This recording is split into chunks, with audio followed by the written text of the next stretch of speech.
quick announcements while I see a few people still scanning. Let's see, reminders to park in the back. If you come regularly, we prefer for you to park in the back on the Ann Street rather than out here, so we can keep some open spaces for the businesses out front. And if you're interested in being a part of the leadership group of 1 Million Cups, we would love to have you. We'd at least be looking for 2 more organizers, especially starting out the new year. So if you're interested, we have a whole bunch of people who can talk to you afterwards to be able to connect and get more information on that. Would love to have a couple of volunteers for November to help with morning setup. Do we have anybody here who wants to volunteer for the next 3, I think it's actually just 2 more weeks in November that we're meeting, because we have Thanksgiving at the end of the month. Yeah, and then 2 weeks in December, right? Because of the Christmas. I think it's 3. I'm saying 2, I have no idea. It's 3. Yeah. Anyway, let's cover the month of November. Anyone want to come early? Thank you, Lisa. Awesome. What does setup involve? Setup is so simple. It's making sure all of these chairs are here. So sometimes there are tables. Oftentimes it's chairs already set up, but sometimes we need help with tables and chairs. And then really just making sure the room looks like it does right now. That's pretty much all that's involved. And then like the coffee, putting out the cups, and setting up that table right out front with name tags and some markers. Yes? Awesome. Fabulous. Great. Awesome. Perfect. 3 is like plenty. Well covered.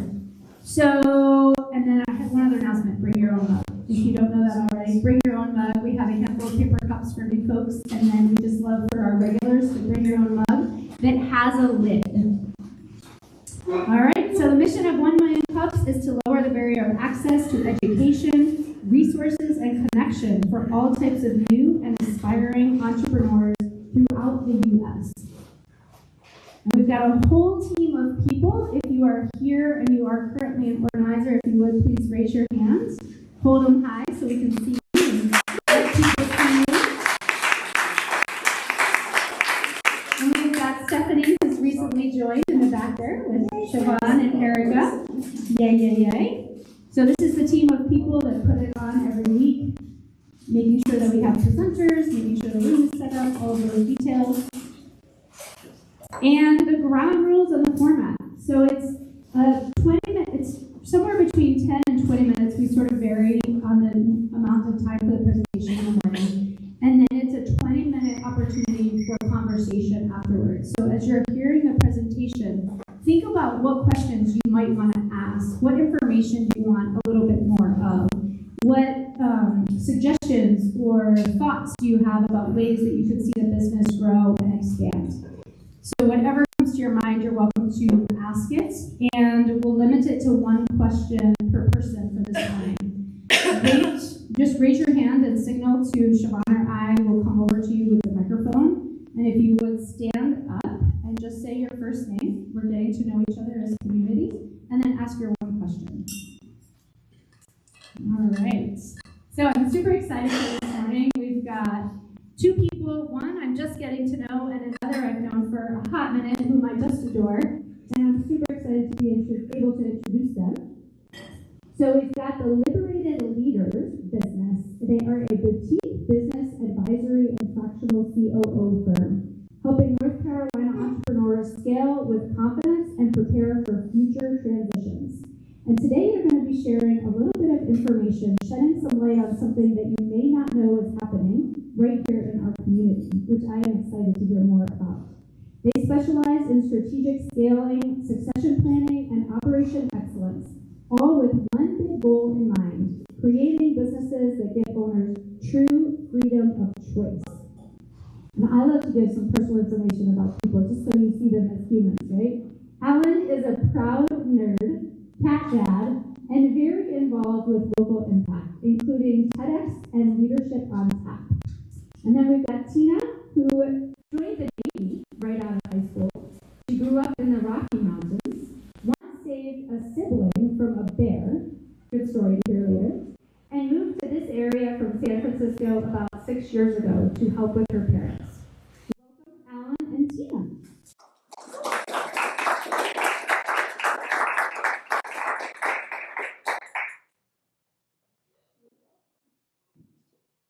All right. everyone with 1 million cups? Can everyone hear me? Yeah. All right, excellent. I want you to start by imagining. You're a teenager, and every Friday, you watch your father go around to each employee, give them a paycheck, look them in the eye, say, thank you very much. I appreciate all you do. I thought I was just witnessing capitalism in action. Am I standing too good? Through the course of my career that has gone everywhere from startup to Fortune 1, I got to participate in operational maturity and excellence. What I did not witness as much was the heart. Have any of you had someone shake your hand every single time you get a paycheck? All right. So when I moved to North Carolina 6 years ago to take care of my parents, what I saw was businesses privately owned, and I recognized the heart that I grew up with. And I was really alarmed by what I saw as a real threat, which is a lack of operational maturity, and that there are business owners and companies that have one hand tied behind their back in this competitive environment. So let me take you back to my dad's story. He was a serial entrepreneur. He knew how to create a business, build it up, make a really good income. We lived in the doctor's neighborhoods. People would literally come up and sing his business jingle to us on the street. People thought he was getting rich. The reality was, he was a workaholic. And when he came to Norfolk, Virginia to see me for a week, it had been well more than a decade since he'd had any time off. And for the first time, he verbalized to someone, his eldest daughter, Tina, I have to sell this business or it's going to kill me. Within 2 years, he did sell it, which, by the way, a lot of people can't. But he didn't get as much as what he was hoping for. It did not create lifetime wealth. It certainly did not create generational wealth that my parents had dreamed of. At 70 years old, my father was dependent financially on his child. So when I started to connect dots, my new vision and commitment in life became to help these business owners, privately owned, to save the important heart of our economy through infusing strategic and operational excellence. And actually, I did a really bad job with the clicker. My dad had an automotive repair, by the way.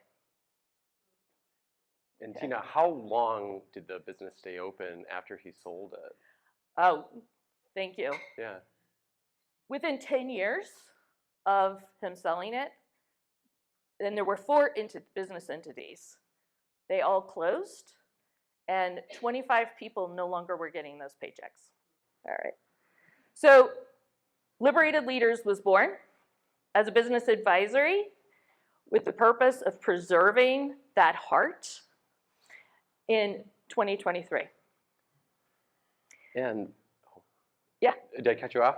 No. Forgive me if I did. I'm like ready to introduce myself. I'm Alan Fuhs, and after about a 20-year career in enterprise software consulting, product management, and the remarkable opportunity to build global operations for some large organizations, I moved to North Carolina. In 2023, I met Tina. And it was our common interest in preserving businesses and compassionate and courageous leadership that blossomed into the business partnership we now have. So I'm a co-founder with Liberated Leaders. And Tina's story about her dad's own automotive business and the paychecks, there's a real heart to that.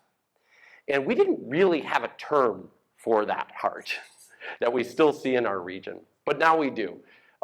Conscious capitalism is a term we see. And these are businesses that what distinguishes them is that they're balancing the needs of all of these stakeholders. What distinguishes them from publicly traded companies, private equity, is they're more focused on, like shareholder value. Conscious business owners can choose to invest in community impact, employee interests over maximizing profits. And we want to share a few stories of businesses like this that make similar impacts right here in our region. And while we're sharing these stories, I invite you, just think about businesses that you work with right here that make similar impacts and are special to the community, because we'll share a little bit later. Tina, may I invite you to tell us a little bit about Vanguard Furniture, who you know real well. Absolutely. I love telling this story. I love talking about Vanguard Furniture. I have the pleasure of being able to be taken on a tour with John Bray, who is the founder, still CEO in his 80s. What struck me when walking through their very large multi-building facilities was the interaction, the body language. You could see that the culture is one of mutual respect and caring. I got to meet one particular gentleman. I met multiple people, but one of them talked about he'd been there more than 40 years and how the technologies and the processes of manufacturing had changed, and how Vanguard had invested in him and he had invested in them to learn and keep up his skills. So decades of being there. Now I'll tell you, I have been through many factories, many around the world, and that is distinguishing.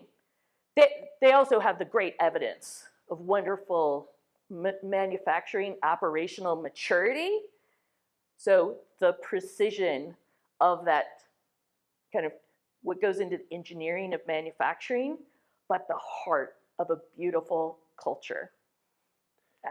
And Vanguard Furniture employs over 600 people. And I don't recall if you'd mentioned this, but John Bray, the owner and CEO, is in his 80s. He's in his 80s. He's in his 80s. Exactly. Sharp as a tack. One more example. Who here knows what a third place is, that term? Do you want to share what that is? Just Generally, it's like you have home, you have work, and then you need like a third place in your life. Yeah. Community. It's a place for community connection outside of work and home. Thank you. So there are a few coffee shops that fit the definition of a third place better than Tasteful Beans. This is not a place where you go with your laptop, plug it in, and work quietly. This is a place to meet people and socialize. And whether you're going there on a casual gathering or rocking out on Fridays when the Jazz Society shows up, you're going to have a good time. And this company here, Tasteful Beans, employs about 15 people. Their business owners are in their 60s right now. So I imagine you're thinking about some local businesses that make similar impacts on our community. So this is what we're going to do. In a moment, I'm going to invite you to turn to your neighbors, one or two neighbors. So think about for a second a business. And I'm going to give you 3 minutes to just share, okay? And what will happen is right when we're about to wrap up, I'm going to raise my hand. I'll say something into my mic here. And I'll give you a warning. When you hear that warning, that means finish your sentence, not your whole paragraph, and bring your attention back to us because we want to do some group sharing. Okay? So does anybody have any questions about what we're about to do? Does that make sense? All right. Well, thank you. So yeah, please turn to your neighbor. Share a story about a conscious business that you work with.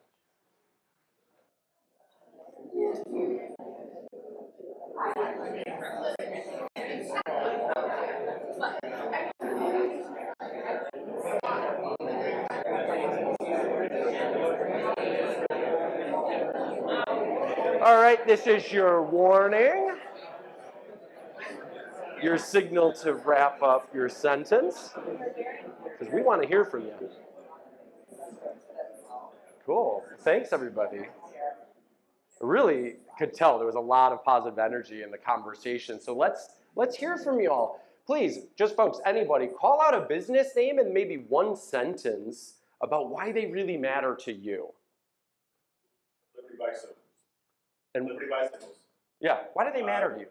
Claudia and Mike Nix, who just recently sold, have been in the community giving a lot of heart and also supporting the passion of bicycles in the community, but they've also been super involved in policy. They have a great number of employees, and they have beautiful benefits for those employees that have a real life impact. Thank you for sharing, Adam. Appreciate it. Who else? Another business, please. I learned about a company called Carolina Grounds. And Carolina Grounds is important because they get the grain from small farmers that create ancient grains, which makes mother's and owl's bread, which is the only bread that my family can have that doesn't affect our allergies. And I appreciate how they care for the grain and give us the bakers so that we can buy bread that doesn't hurt us. Wonderful. Thank you for sharing. Any others? Jay? Bread and Circus, before they got bought by Whole Foods. They were the place that employees loved to work, people loved to shop. Yeah. Very customer and employee-centered business. And they sold to Whole Foods? Yeah. And has that The changed? original Whole Foods was pretty much patterned after. Really? Got it. Did that experience change Yes. after the sale? Or after the sale to Amazon. Yeah. Thank you for sharing, Jay. Any others? Yeah, please. I was in a hotel in India, in Bangalore, and in talking to the manager, that whole chain, which is owned by IHG, runs itself as conscious capital. And he gave me their sustainability catalog, and the major piece that I found was that they're really supporting the community around them. Yeah. Microloans to women and different kinds of things like that. It was eye-opening. Oh, wonderful. Thank you, everybody. These are fantastic examples, and this is what we want to share with you. We want you to know about these businesses we just talked about. In North Carolina, about 50% of these businesses are owned by owners who are 55 and above, just like Vanguard Furniture and Tasteful Beans. 46% right here in Buncombe County. We also know from data collected by the Exit Planning Institute that roughly half of these business owners do not have succession plans. Why is that important to us in this room? Businesses that do not plan for their exit are far more likely to have two things happen. Number one, they simply shut down. Or number two, they sell to a large corporation or private equity. And when that happens, jobs disappear, pillars of community and culture vanish, wealth leaves our region, and there's a power dynamic shift as interests move from local stakeholders to invisible shareholders. So why is it so many business owners have no exit plan or even starting a conversation? We're part of that reason. We talk to business owners all the time, and one of the reasons they won't come to a workshop about exit planning is they say, can I join on Zoom anonymously? What happens if my employees find out that I'm having conversations? My customers, they're going to leave. There's a fear. And when they don't have a plan, they're really hoping nothing changes. But we cannot stop time. Exactly. So this is where Liberated Leaders comes in.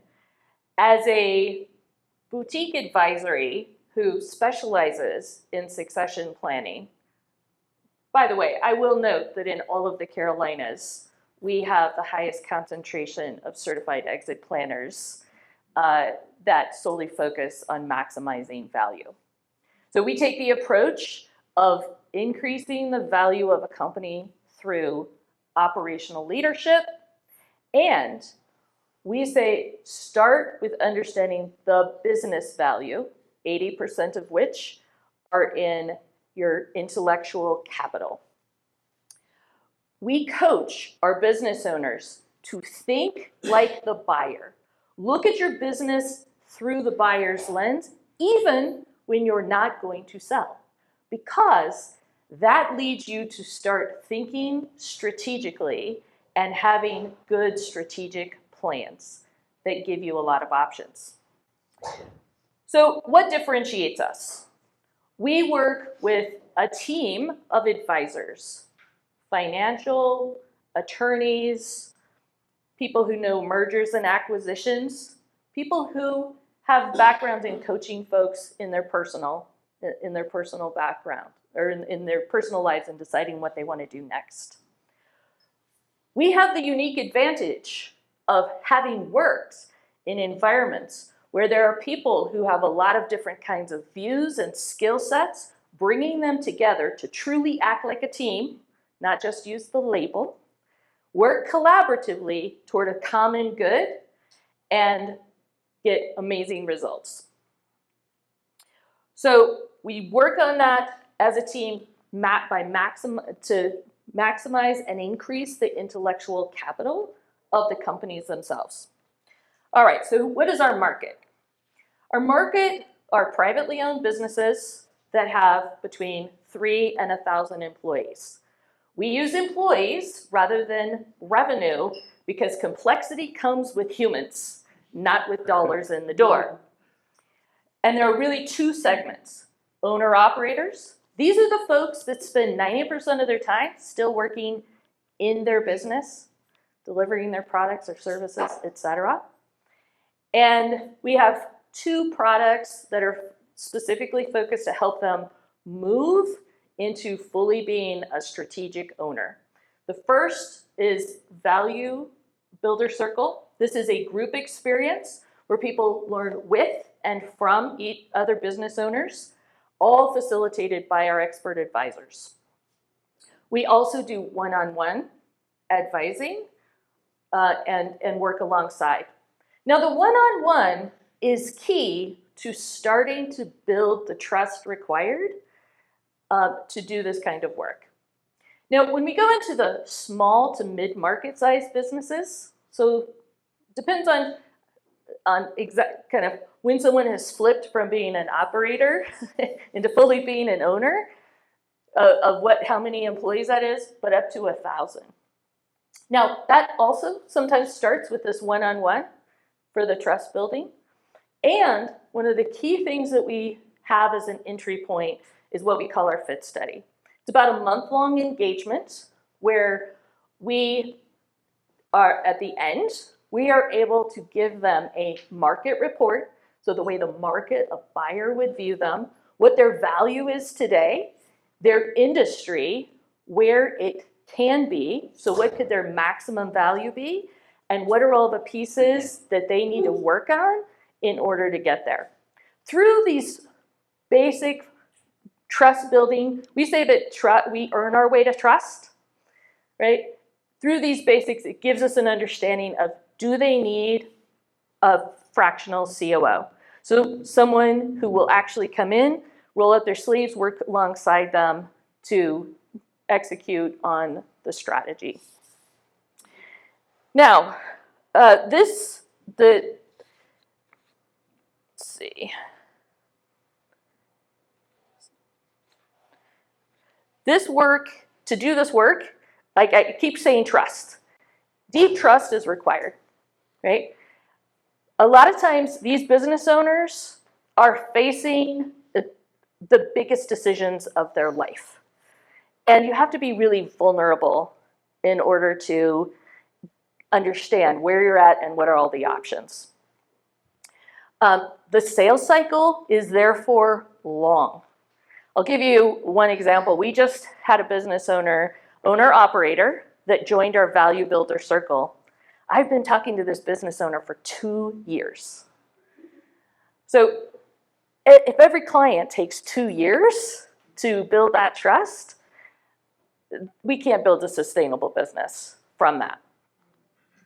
So I'm not going to read through this. We can come back to it when we do Give Q&A. one more. Oh, sorry. I keep standing in front of the raise to the clicker. But what we're doing, what we have tested, so that you can ask questions and we can get your wisdom.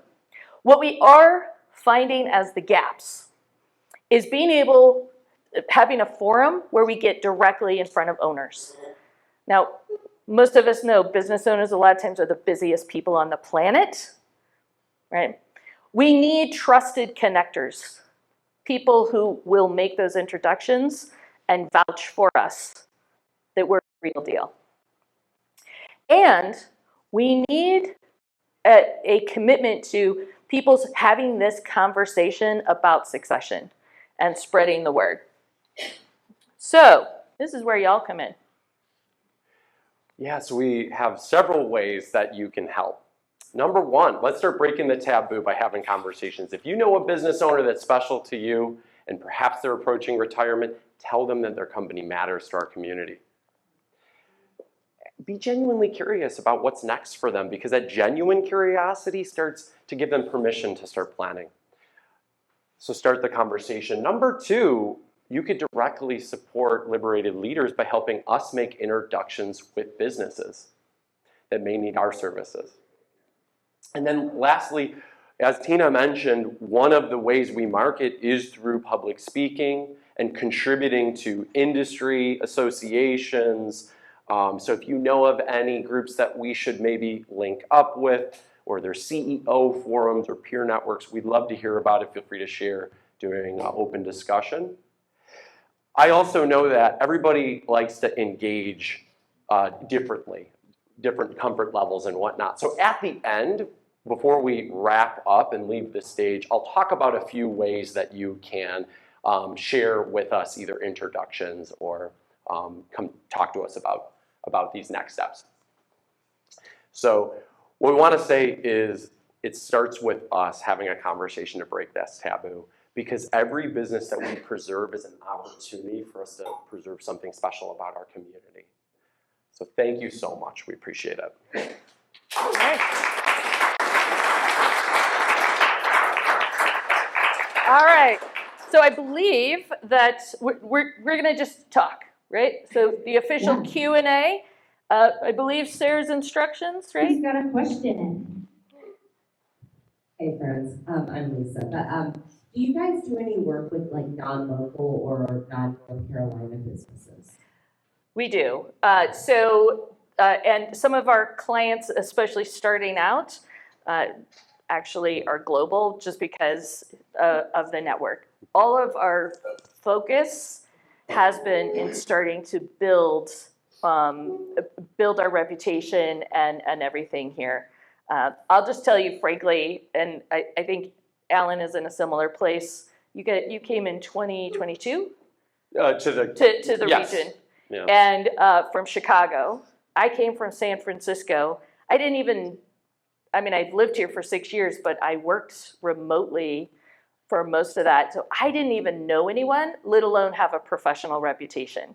So that decision to be a regionally based firm helping these businesses in this place that we have fallen in love with and our families have fallen in love with, we knew that was a longer road and that we had to build that professional reputation. Yeah, so we do outside though. Yeah. Here in this region, how is there a large population of these sort of like middle market companies that are y'all's target market? Yeah, what is the latest number that we were discussing? Well, so I'm not going to try and just go off the top of my head throwing out numbers, but we did a lot of research in terms of, so there's that huge population for the owner-operator, and then the middle market is obviously smaller, but we have data that breaks it down by industry and so forth. So when we're looking at industry organizations, we're actually focusing in on commercial and industrial construction, and part of that is because of just what is in the region. There's so much growth and opportunities.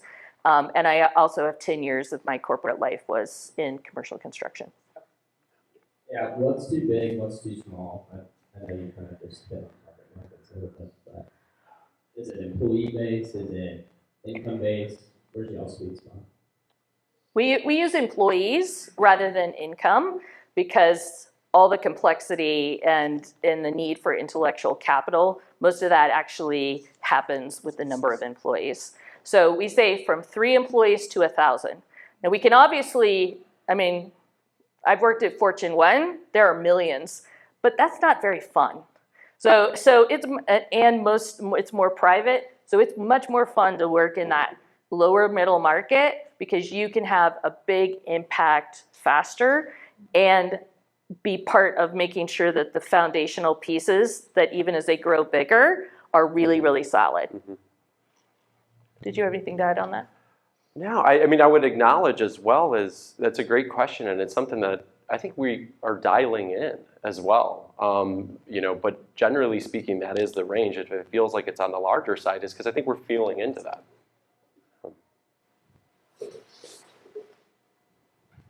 Hey y'all, my name's Ryan. Just a quick thought, maybe, and a question. Yeah. Thought maybe who would be having these, because they're scared to have these conversations. They're maybe timid to have the conversations. Who would they have them with? Maybe their attorneys, maybe their accountants, or something like that. So I was just curious if y'all had done any outreach in that industry. And then also, maybe a more basic question is, what is like an assumption you made when you first started that turned out to not be true?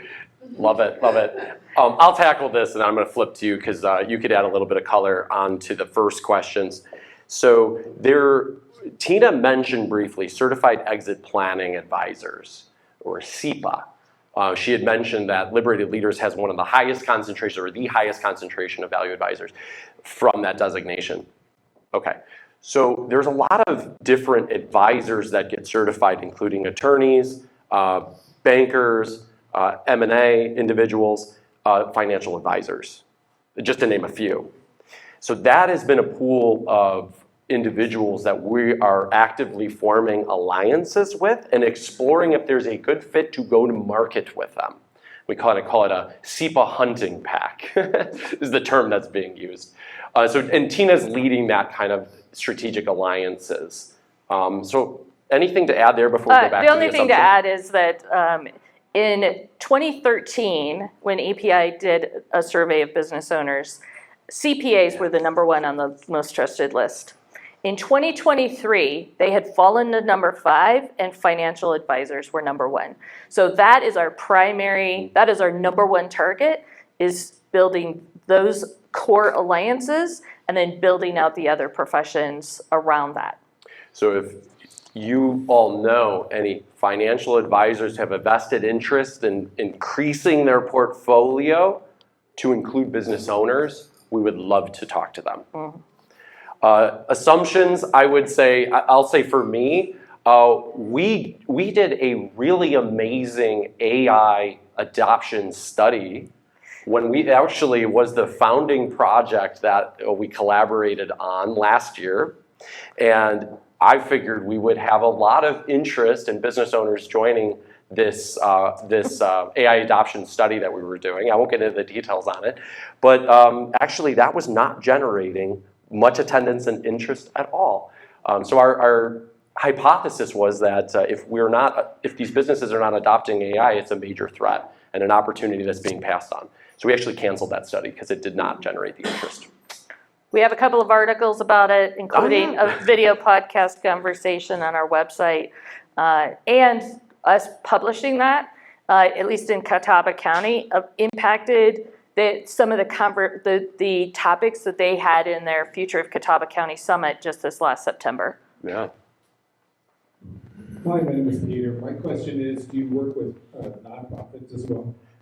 Because nonprofits have founders and so forth, and eventually need to move on to continuation. So while we're not trying to market to that, we are going to do a little prototype with one nonprofit in Hickory that has shown interest, and we've said we'll do a little pilot and see if it's something that would make business sense for us to do. Yeah.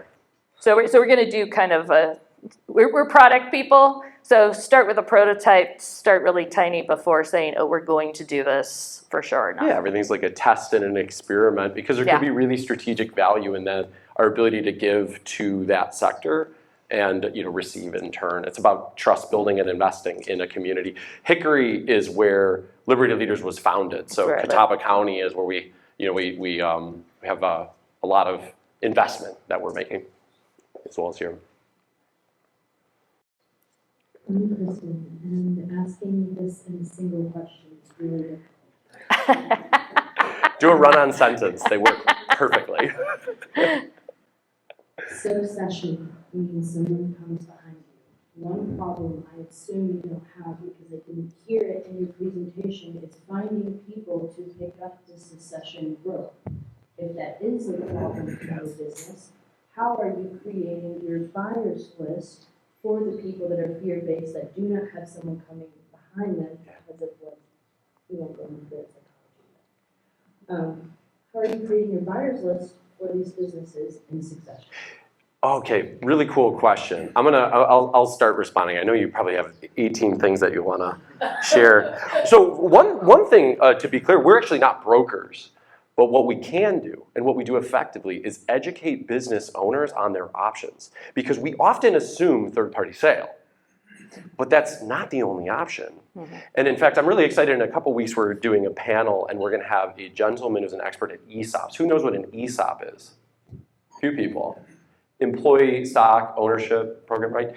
So you can sell to employees, sometimes family transitions, sometimes management buyouts. So lots of different options. I may have. How are you finding the individual buyers, or is that not your goal? That's not our jam. So that when he said we're not a broker, that was his answer to your question. Brokers, there are brokers who think of it like a broker for real estate. There are buyers and sellers agents, and then there are some people who do both. Business brokers are the same way. Some specialize in selling, some in buying, and some are firms that do both. So us building relationships with multiple types of brokers and multiple brokers means that we can help bring to the business owner, all right, here's all these options we've laid out. Now it looks like you want to go for a third party. Let's go ahead and bring in these two brokers for you to interview and decide who would work well for you. Did that answer your question? It did. Okay. Yeah. Okay. Do you all have M&A partners, mergers, acquisitions, people to help?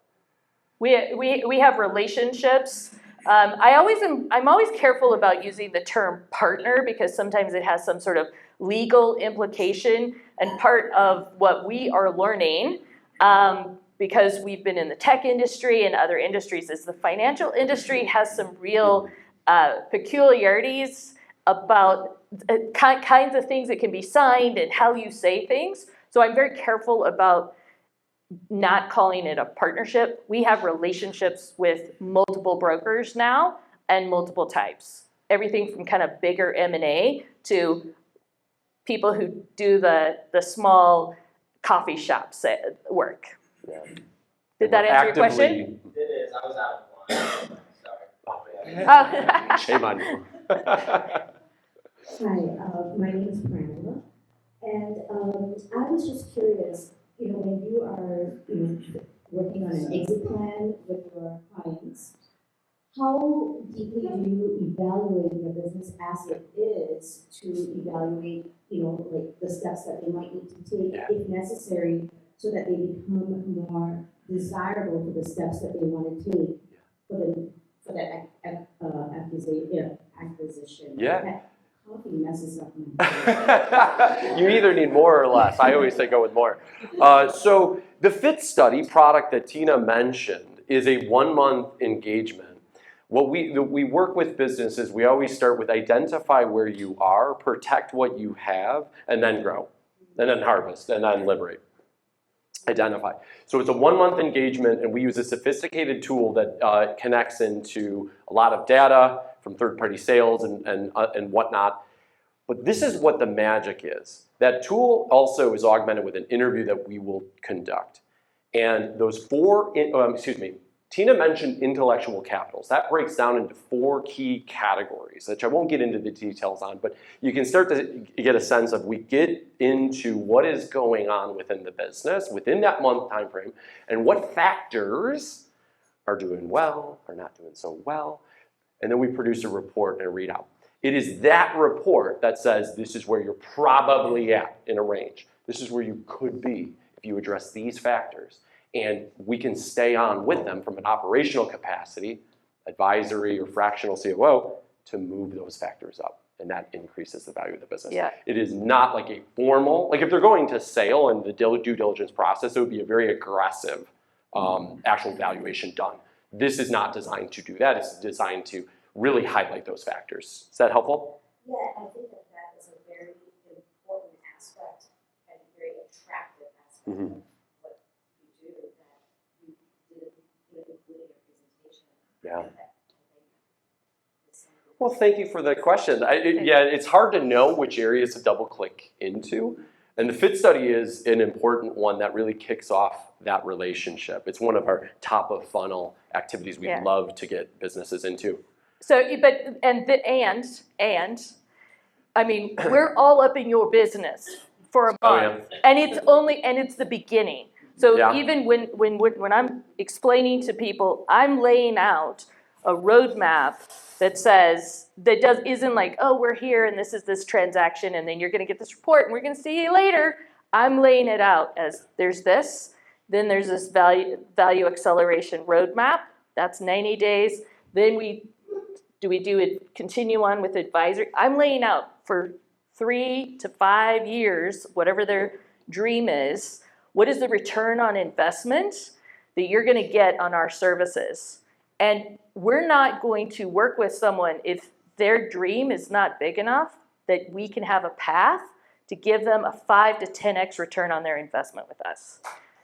So, so that whole thing of trust building, even in that first month, we're kind of like really up in your business. Like we need the financials to put into our tool. We go through, we do those questions. And we do it with a lot of heart and kindness. Yeah. The thing is that people have to get over the hump enough to be like, oh, you can translate the language. You understand what I'm talking about. You really care about me to get through that and really tell us what's going on so that we can really help them. We are sensitive enough in our approach to recognize that you're telling someone their baby's ugly often. Yeah. And I just want to acknowledge. We've got one more question over here, and then one over here, and then we've got to wrap up. We've got such a full house. This is great. Quick. We'll talk afterwards. My name's Andy. So I'm curious, like you have your 5 different things. You just talked about like your funnel of moving people through your different services. What does it look like in terms of, it seems like the first highest intensive thing that introduces people but requires a lot of work and presumably a lot of upfront investment is the strategic fit study. Like, is there a conflict with that in terms of like your ability to create profitability and be able to create sort of a flywheel effect for customers versus like, I guess, is the fractional CFO, the longer term engagements, like is that sort of better business for you? And is there a challenge with like the first introduction requiring a lot, like you guys talked about a product background, it's like almost implementing something, so there's a lot of work involved for them to do it just to then get you to the long tail effect of like what maybe it's the end game for you guys, the longer engagement? Please. So, first of all, I have found, talking to a lot of people had never heard of a fractional COO, so we have to explain what is that. Because they can't even imagine a COO, even one of the 3 different types. Talk to me afterwards if